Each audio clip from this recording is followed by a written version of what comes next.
ఏపీలో కొత్త ప్రభుత్వం ఏర్పడబోతుంది. ఇది కూడా కూటమి ప్రభుత్వం. అటు టీడీపీ, ఇటు జనసేన, మరొక వైపు బీజేపీ. సో ఈ మూడు పార్టీలకు సంబంధించి పదవులైతే కేటాయించాల్సి ఉంటుంది. మరి ఏ పార్టీకి ఎన్ని పదవులు, ఎవరెవరికి ఏమేం పదవులు, ఈ విషయాలే ఇప్పుడు కీలకంగా మారనున్నాయి. మనం గత 2-3 రోజుల నుంచి కూడా దీని గురించి మాట్లాడుకుంటూ ఉన్నాం. 21కి 21 స్థానాలు గెలిచినటువంటి జనసేనకు ప్రాధాన్యత ఏంటి, ఏ పదవులు ఇవ్వబోతున్నారు, అసలు ఈ కూటమి ఏర్పాటుకు కారణమైనటువంటి పవన్ కళ్యాణ్కి ఇచ్చేటువంటి ప్రాధాన్యత ఏంటి, ఈయనకు సముచిత స్థానం కల్పించబోతున్నారా, ఇదే మనం మాట్లాడుకుంటున్నటువంటి అంశం. ఎందుకని అంటే బీజేపీ, టీడీపీ కలిశాయి అంటే మరొకసారి దానికి ఏకైక కారణం పవన్ కళ్యాణ్ మాత్రమే. నిజంగా 2024 ఏపీ ఎన్నికల్లో హీరో ఎవరన్నా ఉన్నారంటే అది చంద్రబాబు కాదు, ఇటు జగను కాదు, 100% అది పవన్ కళ్యాణే. లోకేష్ కూడా కాదు. Only because of Pawan Kalyan ఈరోజు టీడీపీ ఈ విజయాన్ని రుచి చూసింది అనటంలో ఎటువంటి అతిశయోక్తి లేదు.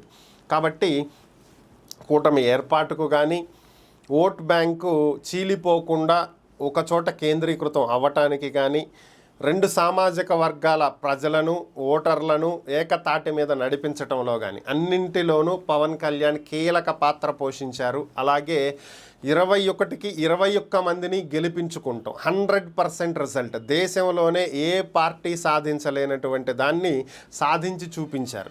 సో మరి అటువంటి వ్యక్తికి కీలకంగా ఏ పదవి ఇవ్వబోతున్నారు అనేదే ఇప్పుడు ఉన్నటువంటి ప్రశ్న. ఎందుకని అంటే సాధారణంగానే జనసేన అభిమానులకు, అలాగే జనసేన కార్యకర్తలకు, నాయకులకు అందరికీ మనసులో ఉండేది ఏంటి అంటే పవన్ కళ్యాణ్ చీఫ్ మినిస్టర్ అవ్వాలి అని. కానీ ఇక్కడ చీఫ్ మినిస్టర్గా చంద్రబాబు నాయుడు బాధ్యతలు చేపడుతున్నటువంటి నేపథ్యంలో మరి పవన్ కళ్యాణ్కు ఏ బాధ్యతలు ఇస్తారు? చంద్రబాబు తర్వాత ముఖ్యమైనటువంటి అధికారం పవన్ కళ్యాణ్కే ఉండాలి అనేది సాధారణంగా జన సైనికులు భావించేటువంటి అంశం.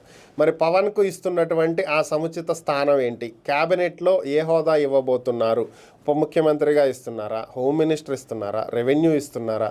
ఆయన మాత్రం వ్యవసాయానికి సంబంధించినవి, ఉద్యానవనానికి సంబంధించినవి నాకు ఇంట్రెస్ట్ అని చెప్పి ఆల్రెడీ చెప్పారు. సో మరి ఆయన అడిగిందే ఇవ్వబోతున్నారా?